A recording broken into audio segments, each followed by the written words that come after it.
Good morning, or depending on when you're watching this, good afternoon, good evening, or good night. My name's Ross, and as always told, I had a voice radio. So, ladies and gentlemen, today it's time to do a bit of the old top 10 list. You see, Dark Order has finished leaking over in Japan. We have looked at all the cards from Dark Order. We've looked at the pointless cards. We've done a complete review of the entire set. And since we've done a complete review of the entire set, I think it's only fair to now have a look at the top 10 cards from this particular set. Just a quick reminder, this is Sun and Moon 8A over in Japan. It will not be part of our Lost Thunder set. This will be incorporated into our tag team set, which is coming out on Friday the 1st of February. So with that out of the way then, we got a couple of honourable mentions. Cards that didn't make the list, but honestly could have. I do think there are kind of 3 tiers of good cards in Dark Order. And I should mention at the outset that all of our translations here come from the lovely David Hochmann over at limitlesstcg.com/translations. So the first honourable mention here we have is Zoroark, a very exciting card with an attack cost which is just a little bit higher than I would like. So Zoroark here has an attack for a darkness and a double colourless energy that does 20 damage for each Pokemon in your discard pile, but you can't do more than 200 damage. If this was for a double colourless energy, it would be redonk. But it's not. It's for a darkness double colourless, still a really good attack, and in expanded when you bring in stuff like Dark Patch, I'm far more of a fan, but it's still kind of cool. I do need to give a quick shout out at this point to the Spiritomb from this set as well, which allows you to search your deck for 4 Pokemon and discard them for a single energy. That's not too bad. The other honourable mention here is another darkness Pokemon. It is Yveltal. It inexplicably has a retreat cost of 0 when every other Yveltal we've ever had a retreat cost of 2. But the attack I really like here, 1 darkness energy, 30 damage, and discard a special energy attached to your opponent's active Pokemon. It's really good because it's got 0 energy, does decent damage, and discards special energy. Time you start adding in cards like Choice Band and Shrine of Punishment, this is going to be a really good starting Pokemon in a bunch of darkness decks.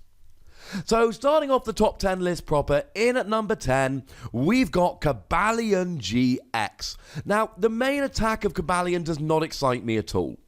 2 metal energy, 50 damage, 110 if there is a stadium in play. I could take that or leave it, to be perfectly honest with you. But what I like an awful lot more is the ability, which says that each of your Pokemon with metal energy attached cannot be affected by special conditions, and this works for stuff like Rainbow Energy as well. This is a reason to play the card just like people played Magearna, which had a very similar, not entirely the same, but a similar ability which prevented effects of attacks other than damage. That's a reason to play it. But for 1 colourless energy, your opponent's Pokemon cannot attack during your opponent's next turn. This is a really funky little attack which just helps out massively in certain niche situations. If your opponent is going to win next turn, you can use this to stop them attacking. That's basically why you use it, and I really like it. And the fact that it's an ability and an attack for 1 colourless energy means you can pop it into an awful lot of decks. I like it quite a bit. But in at number 9, we've got another metal Pokemon. It's Jirachi. Now, the 70 HP really annoys me because it means you can't grab it with Professor Elm's Lecture, which is a little bit of a pain. But now that we've established that, it's just got a really nice ability. The ability, when it's in the active, you can look at the top 5 cards of your deck, find a trainer card, and put it into your hand. Brilliant. It's Trainer's Mail, but with 1 extra card. Now, the other thing to mention here is you do put yourself to sleep doing this, but really you should be playing this with Escape Board, because then you can retreat when asleep and it gets free retreat. And essentially, you have a Pokemon KO'd, you put Jirachi up, use the ability retreat into what you want. You use a Guzma, you put Jirachi up, use the ability retreat into what you want. It's really good in that situation. Now this is where we see a big gap and we go into the second tier of good cards. In at number 8, we've got Doublade. I like Doublade. It's got Tool Drop. It's got Tool Drop like the old Trubbish had Tool Drop, except here you do 30 damage for each tool on both sides of the field, rather than 20. And it's for a double colourless energy, which is just one energy attachment. It is on a stage 1, which is a little bit of a pain, but we've seen Tool Drop be good before. I think Tool Drop can be good again. I should also quickly mention the Aegislash here, which has got 140 HP and an ability that reduces damage done to it by 40. And then, of course, we would use Shining Celebi to allow you to use Tool Drop. I don't think this is the best way to play it, but certainly playing 1 or 2 Aegislash and 1 or 2 Shining Celebi could be fun. I like that this is back. In at number 7, we've got Alolan Muck. I love Alolan Muck's ability. The ability on Alolan Muck lets you look at the top 6 cards of your opponent's deck and discard as many cards as you like, trainer cards, from there. It's brilliant. It's really good for slowing them down, trying to hit stuff like Beast Ring in an Ultra Beast deck or Rare Candy in a Stage 2 deck. But it's also great with Garbodor, because hopefully you can hit 2 or 3 item cards and then Garbodor hits for more damage. It's really, really fun, and I expect it to see play. I should also at this stage give a quick shout out to Alolan Grimer, that for just a double colourless energy does 20 damage, plus 50 for each special condition affecting your opponent's active Pokemon. Alolan Grimer should see play in and of itself, even in decks that don't play Alolan Muck.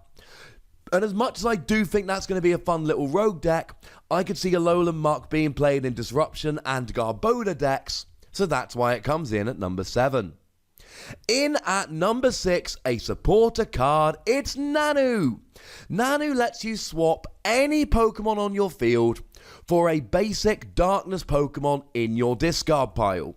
And here we can use stuff like Darkrai Prism Star, or something like Incineroar. Incineroar's got an ability that lets you search your deck for free basic energy and attach it to it, just as long as you put free damage counters on Incineroar first. Obviously, it's got to be free basic darkness energy. And then you play Nanu, and you switch it out for something like a Guzzlord, for argument's sake. This is going to lead to some really, really fun combos, and it's going to make some decks viable, some cards viable that would not otherwise be so. And for that reason, I really like it, and it's one of those supporter cards that's only going to get better and get more uses in the future. In at number 5, ELECTRICHARGER, and I really don't know what to do with this particular card. I have no idea what I'm supposed to do with it. What it does is you flip 2 coins, and for each heads you get to grab an Electrocharger out of your discard pile and shuffle it into your deck. The thing is, this is only good for lightning decks. And even then, some like Ampharos, more on that in a minute, aren't going to play it. So it's one of those, it's great, but it's really not going to be used in that many decks. So I've popped it in at number 5 on the top of the second tier. That'll have to do. But as far as I'm concerned, there are 4 cards in this set that really jump above the others. And as far as I'm concerned, you can pretty much mix all these tiers up. I think these 4 cards are very close to each other, and I wouldn't be upset if you messed around with the order. So in at number 4, we've got Black Market Prism Star. Black Market Prism Star is one of these 1 per deck Prism Star cards. It's the Darkness Stadium, really does look like we're getting a stadium for each typing. And if a Darkness energy is attached to a Darkness Pokemon, and that Darkness Pokemon gets KO'd, it gives up 1 fewer prize. That means something like Yveltal doesn't give up a prize. Something like Zoroark gives up 1 prize rather than 2. It is great, and it is going to be used to great effect. Just remember, it's in your opponent's control. If they get rid of the stadium and then take a KO, it's done nothing. In at number 3, AMPHAROS-GX. I told you this was coming back. I adore Ampharos. Now, the GX attack that lets you search for 7 Pokemon to put them in your hand, that's weak. And the main attack, the 2 lightning energy, 150 damage, discard all lightning energy from this Pokemon, that's fine, it'll be used. But the best attack here is the first one. 1 lightning energy, 30 damage, and put all of your electro power from your discard pile into your hand. Now they let you do an extra 30 damage to the active if you're a lightning Pokemon, so you just use them all every turn. Use them all to do 150 for a single energy, grab it back. Use them all to do 150 for a single energy, grab them back. They're not staying in the discard so that Garbodor can take advantage of them. You've then got a single energy attacker, so Max Potion becomes great. I think Ampharos has a chance to be absolutely amazing here. I love it. So there we go. In at number 2, my personal favourite card in the set, though I couldn't put it in at number 1. It's INCINEROAR-GX, and I feel extremely confident that I am going to be playing this when it comes out in Team Up. It's great. The ability, as previously mentioned, put 3 damage counters on Incineroar, then search your deck for 3 darkness energy and attach them. Maybe you combo it with Nanu, or maybe you just start smashing. If you can get a turn 2 Incineroar, you guarantee you have all of the energy. Even after you've taken the 3 damage counters, it's still got 220. Then you can do 130 while discarding a special energy attached to the defending Pokemon. Or you can do 10 damage plus 50 for each damage counter on Incineroar. The fact that you can take advantage of this so much with the ability really does seem a little bit broken. But the number 1 card is here for its ability as well. It's Tapu Koko Prism Star, which I believe is the number 1 card in the set. And even though this top tier of 4 cards can be mixed around, I really do think this is number 1. The ability says that if it's on the bench, you may put it in the lost zone, and then attach 2 lightning energy from your discard to your bench Pokemon, 1 to each of 2. It's crazy. It's ridiculous energy acceleration. It's 1 card in your deck that can just accelerate 2 energy at one point during the game. We've all seen how great Beast Ring is, and Beast Ring only works sometimes. And it's an item, so it's hard to search out. Tapu Koko's a Pokemon, so it's easy to search out of your deck, and then it just gives you an extra 2 energy. Any deck that is playing Lightning Energy is going to love this, and even decks playing Colorless Energy could play a few Lightning, wait till there's 2 in the discard, and then take advantage with Tapu Koko Prism Star. I do think that is the best card in the set, and I think these are the top 10 cards. Although, like I've said, I really do think they are in 3 tiers. But now I'd love to hear from you guys. How do you feel about this list? Do you think it's somewhat accurate? Do you think it's all over the place? Ladies and gentlemen, go nuts in the comment section, but please do remember to be nice. Make sure you like this video, subscribe to this channel, follow me on Twitter at the Wassy, and Twitch for some live action at twitch.tv/PTCGRadio. If you want to support the channel, get some bonus podcasts and all of that, head on over to patreon.com/PTCGRadio, where you can do exactly that. And do make sure you're checking out youtube.com/WassyPlays, because that's where Transformers TCG action is happening, and that game is awesome. But by far the most important thing, as always, is to look after yourselves until next time. Thank you very much for watching. My name's Ross, and you've been watching PTCG Radio.